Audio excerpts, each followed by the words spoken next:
Hello, my name is Shaoshan Liu. In the past 10 years, I have focused on autonomous driving technologies.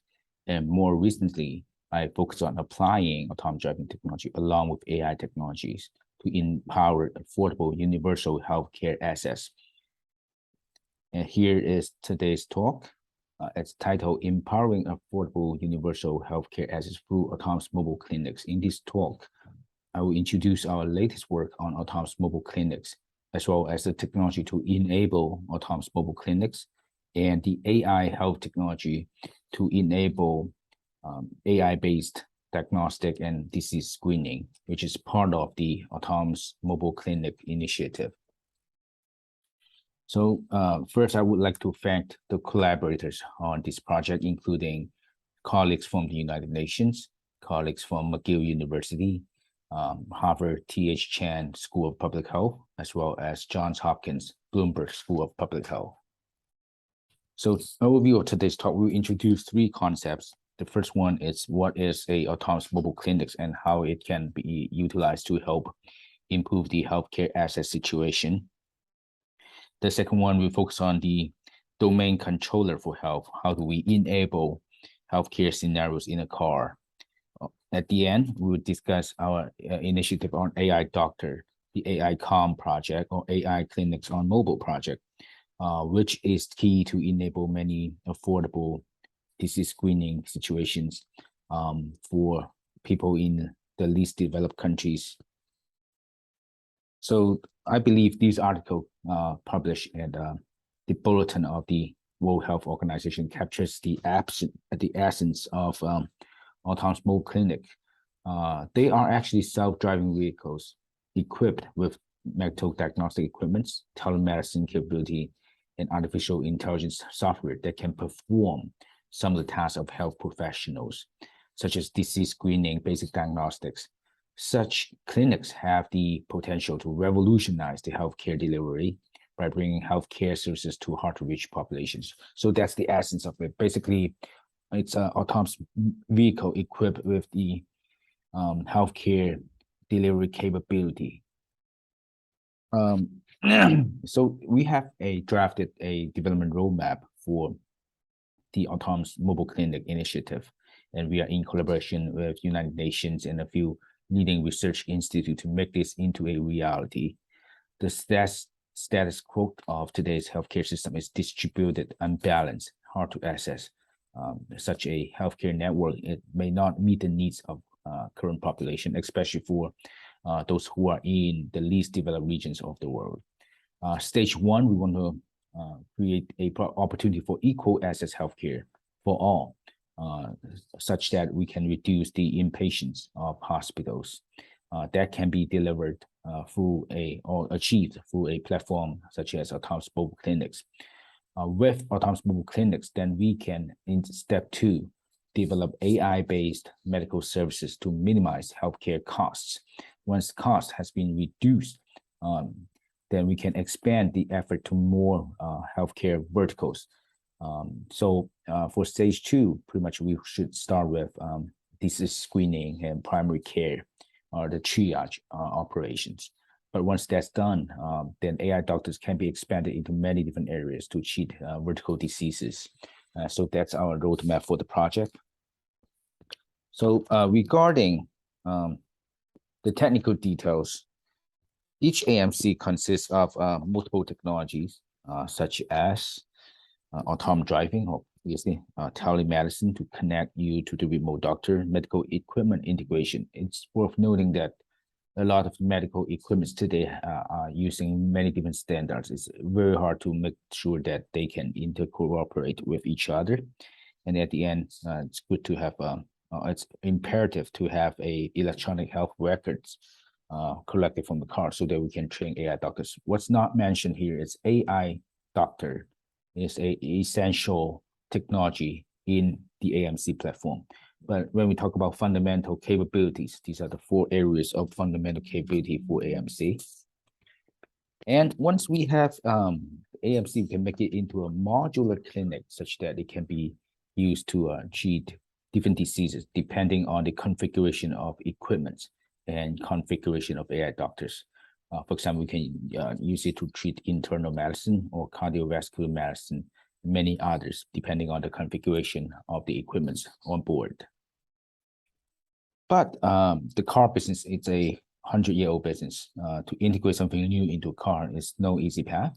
To understand the challenge, we have summarized what we have done in the past 2-3 years in the paper titled Rise of the Automotive Health Domain Controllers, to explain how we can empower healthcare as a scenario in intelligent vehicles.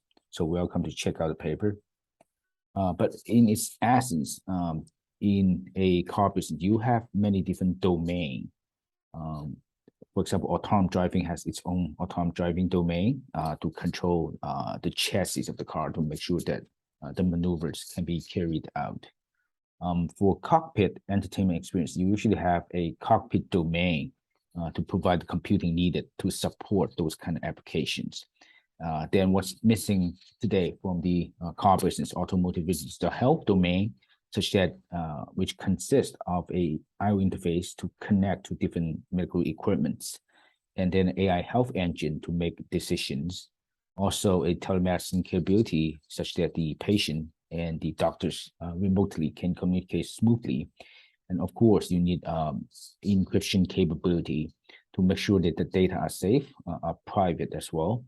Also, connectivity is a big thing here, because to connect to a remote doctor, you do require a very stable network. So we need a multimodal connectivity engine to complete this health domain. What can you do once you have a health domain? For example, with different sensors, you can detect different symptoms or health status of the patient. Of course, to doctors, I think the most important one is the vital signs monitoring. With the vital signs, then you can use additional monitoring to decide whether this guy or this lady is under stress or is undergoing or potentially undergoing a heart attack, and so on and so forth. And that's what saves lives. To achieve that, we need a list of sensors, different kind of in-cabin health sensors, and that's another actively developing field. The sensors including millimeter wave radar or different kind of heart rate detection, for example, cameras, thermal cameras, photoelectric, conductive textile, and so on and so forth, to carry out different detection functions. And then once you have that, you have all the health sensing data sending over, you have the telemedicine data stream sending over. You really require a multimodal communication middleware to connect you to the remote doctor smoothly. By smoothly, that's a very important metric, because the doctor remotely viewing your data and may perform a live examination remotely. If there's any hiccup in the communication, that will lead to a wrong results, which is a very bad consequence. But if we examine on the right side, you see the connectivity network we are seeing today. For example, in China, you have 4G network deployment, 5G network deployment, also vehicle to everything, V2X network deployment. The bandwidth and latency today are not able to sustain a very smooth communication between the doctors and patients. That's why multimodal communication is key. Okay, we've gone through that defining autonomous mobile clinic. We have gone through the technology within the car to enable autonomous mobile clinics.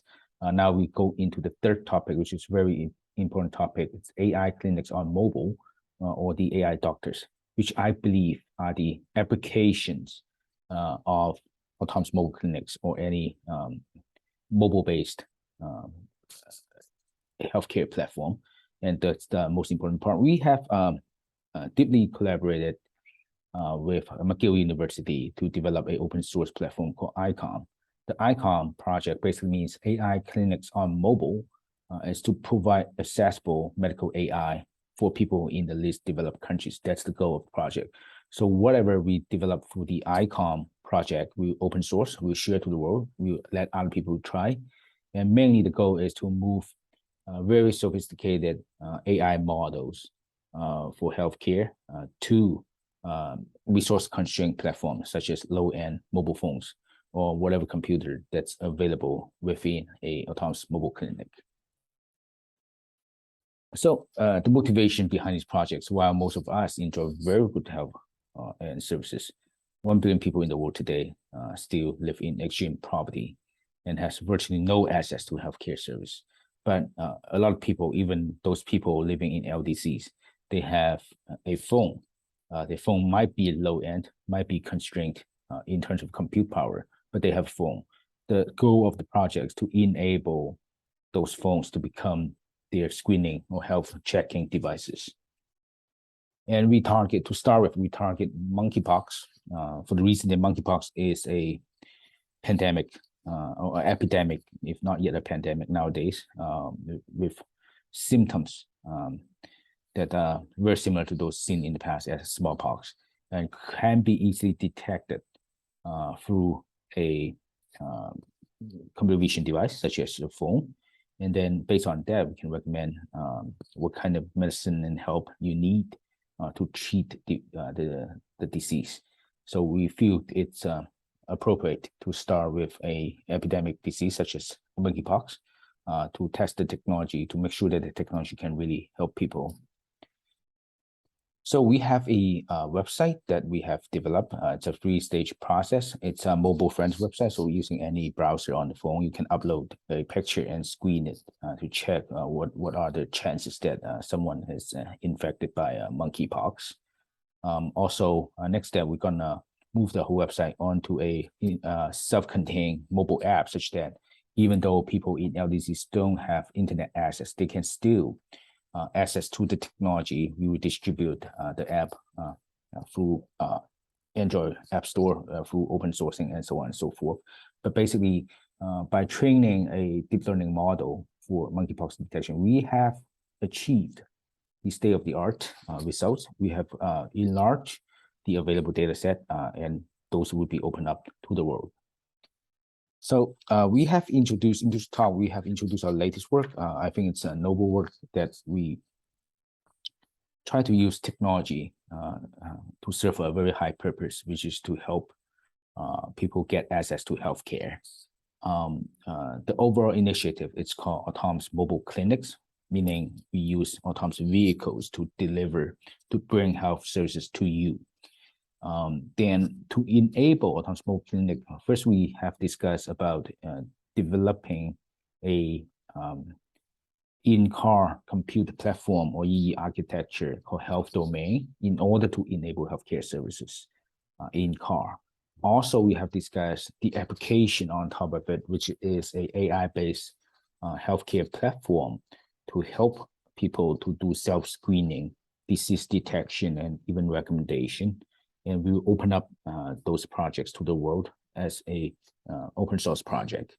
And then to start with, we use monkeypox as a first target due to its recent outbreak and due to the fact that we can actually use technology to help people that might have contracted monkeypox.